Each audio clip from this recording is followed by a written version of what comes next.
8 जून 2014 की रात कराची का आसमान अचानक गोलियों की आवाज से गूंज उठा। एयरपोर्ट, जो शहरों को दुनिया से जोड़ता है, जंग के मैदान में बदल गया। सवाल सिर्फ ये नहीं था कि हमला किसने किया, असल सवाल ये था कि इसके बाद रियासत क्या करने वाली है। रात तकरीबन 11 बजे मुसल्ला दहशतगर्द जिना इंटरनेशनल एयरपोर्ट के पुराने टर्मिनल और कार्गो एरिया में दाखिल हुए।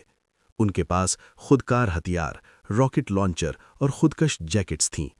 हमले की जिम्मेदारी तहरीक तालिबान पाकिस्तान ने कबूल की। मकसद साफ था, पाकिस्तान के सबसे बड़े शहर की शहरक को काट देना, दुनिया को पैगाम देना कि रियासत कमज़ोर है। कई घंटों तक फायरिंग जारी रही।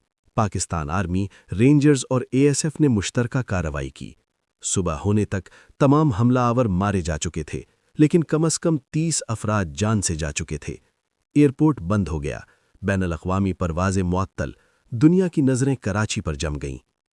लेकिन कहानी यहीं ख़त्म नहीं हुई। हमले के अगले ही दिन खुफिया इदारों की मेज़ों पर एक और सवाल रखा गया। क्या ये सिर्फ एक हमला था या किसी बड़े नेटवर्क की पहली कड़ी? रिपोर्ट्स में इशारा था कि अंदरूनी मदद के बगैर इतनी बड़ी तंसीब में दाखिल होना आसान नहीं। जाली यूनिफॉर्म, कार्गो गेट का इंतखाब और सिक्योरिटी के मखसूस कमज़ोर मकामात का दुरुस्त इल्म, ये सब इत्तेफाक नहीं लग रहा था। इसी पस मंज़र में पाकिस्तान आर्मी और खुफिया इदारों ने कराची में एक वसी खुफिया काउंटर इन्फिल्ट्रेशन ऑपरेशन शुरू किया। ये वो मरहला था जो सुर्खियों में कम आया, मगर शहर की गलियों में खामोशी से फैल गया। Intelligence based operations, Mushtaba safe houses पर छापे, मोबाइल फ़ोन डेटा की निगरानी और बंदरगाह से लेकर मलीर तक नेटवर्क की तलाश। सरकारी बयानात में कहा गया कि हमलावर उज़्बेक ग्रुप से वाबस्ता थे, जो तहरीक तालिबान पाकिस्तान के साथ मुंसलिक था।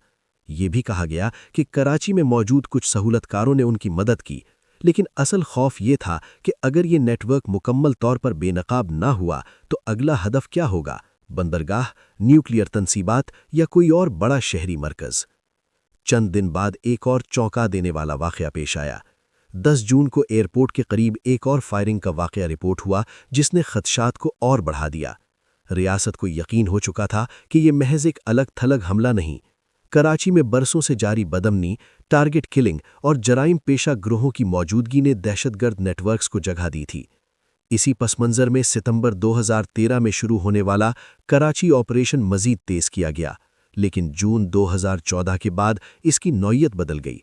अब सिर्फ जराइम पेशा अनासिर नहीं, बल्कि शिद्दत पसंद नेटवर्क्स और उनके मुमकिना अंदरूनी राब्तों को हदफ बनाया गया।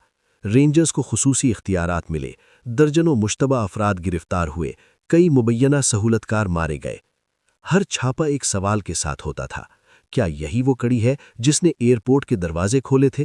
क्या वाकई अंदर से किसी ने आंख बंद की थी, या सिक्योरिटी की खामियां खुद एक खामोश मुजरिम थीं? शहर में खौफ की फिजा थी। लोग सफ़र से घबराने लगे, कारोबार मुतासिर हुआ।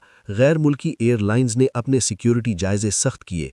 पाकिस्तान की साख दांव पर थी। अगर रियासत फौरी और फैसलाकुन कार्रवाई न करती तो सरमायाकारी, सिफारती ताल्लुकात और कौमी सलामती सब खतरे में पड़ सकते थे। इंटेलिजेंस रिपोर्ट्स में सरहद पार रवाबित का भी जिक्र आया। अफगानिस्तान में मौजूद शिद्दत पसंद क़यादत, कबायली इलाकों में महफूज पनाहगाहें और कराची में मकामी सहूलतकारों का जाल। इसी साल जून में शुमाली वज़ीरिस्तान में ऑपरेशन ज़र्ब-ए-अज़्ब का आगाज़ हुआ। अगरचे इसका दायरा वसी था, मगर तज्ज़ियाकारों ने कहा कि कराची एयरपोर्ट हमला इन वाक़यात में से एक था जिसने रियासत को मुकम्मल फ़ौजी कार्रवाई पर मजबूर किया। लेकिन हर ऑपरेशन एक दो-धारी तलवार होता है। बड़े पैमाने पर गिरफ्तारियां, खुफिया निगरानी और शहरी इलाकों में कार्रवाइयां, क्या ये सब वाकई सिर्फ दहशतगर्दों तक महदूद रहीं या कहीं बेगुनाह भी इस जाल में फंस गए? ये सवाल आज भी बहस का हिस्सा है। हकीकत यह है कि 2014 के बाद कराची में दहशतगर्द हमलों की शिद्दत में तदरीजन कमी आई। सिक्योरिटी इदारों का दावा था कि नेटवर्क तोड़ दिए गए, सहूलतकार पकड़े गए और शहर को एक बड़े खतरे से बचाया गया। लेकिन मुकम्मल तस्वीर कभी आवाम के सामने नहीं आई। कितने अंदरूनी रवाबित थे, कितने मुमकिना हमले नाकाम बनाए गए और कितनी बार शहर बाल बाल बचा। एयरपोर्ट पर उस रात की आग बुझ गई, मगर इसने रियासत को एक वाज़ेह पैगाम दिया कि जंग अब सरहदों तक महदूद नहीं रही। दुश्मन शहर के अंदर भी हो सकता है, यूनिफॉर्म के पीछे भी, या किसी खामोश दफ्तर में बैठा हुआ। 2014 کی اس خفیہ جوابی کارروائی نے